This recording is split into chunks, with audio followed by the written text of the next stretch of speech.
आज की किस्त में आप देखेंगे क्या इमरान एक आम आदमी है, क्या वो सीरत को बचा पाएगा या वही है इस गैंग का लीडर।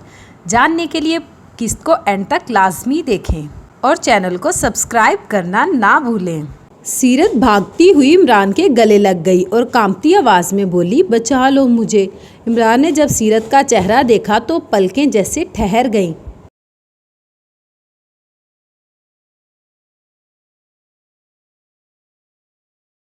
और यहाँ नुसरत फ़तेह अली ख़ान साहब का बहुत मशहूर शेर है जो उनके इर्द गिर्द बजना शुरू हो गया एज अ ड्रामेटिक अंदाज में। इमरान के दिल में जैसे घंटियाँ बजने लगीं और वो सीरत की तरफ जैसे देखता ही रह गया। पीछे से फारिस की आवाज़ आई, भाऊ। इमरान ने हाथ के इशारे से उसे रोक दिया। वहीं रुक जाओ फारिस। फारिस वहीं ठहर गया। इमरान ने सीरत से कहा, बचा लिया तुम्हें। ये सुनते ही सीरत के दिल को जैसे थोड़ी तसल्ली मिली। इमरान ने अपने साथ वाले आदमी को इशारा किया।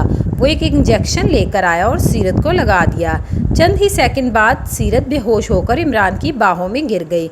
इमरान ने उसे उठाया और गाड़ी में बिठा लिया। तमाम लोग गाड़ियों में बैठे और महल की तरफ रवाना हो गए।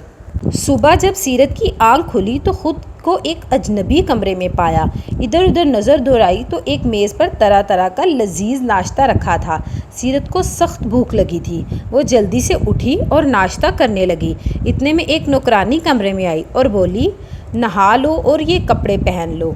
सीरत ने जैसे ही कपड़े देखे तो गुस्से से बोली, मैं ऐसे कपड़े नहीं पहनती। इन्हें उठाओ और यहाँ से ले जाओ। नौकरानी चुपचाप कपड़े उठाए और कमरे से निकल गई।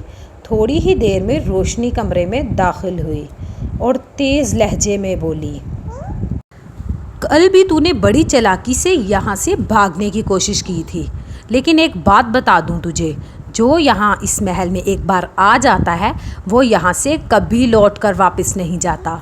और ये क्या नाटक चल रहा है तेरा? कपड़े तो तुझे वही पहनने होंगे। और हाँ, एक बात सुन ले, ये मत समझना कि तू बच गई है। तुझे बेचा नहीं गया और तू इस महल में रह गई और तू बच गई, ये मत समझना। जो लड़कियां महल में बच जाती हैं वो फिर यहाँ के मर्दों का दिल बहलाती हैं। अब नाटक बंद कर और ये कपड़े पहन ले।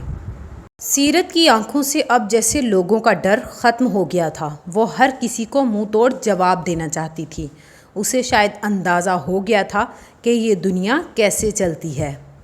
सीरत रोशनी के करीब आई और मज़बूत लहजे में बोली, मैं मर जाऊंगी लेकिन इस तरह के कपड़े नहीं पहनूंगी।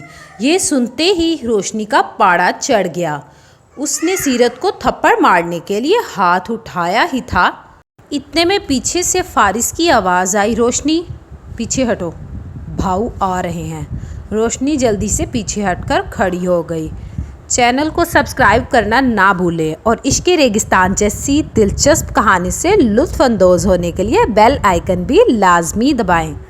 अब हमारी तमाम एक साथ वीडियोस और शॉर्ट की सूरत में आपको हमारे चैनल पर मिल जाएंगी, तो चैनल को विज़िट करना ना भूलें।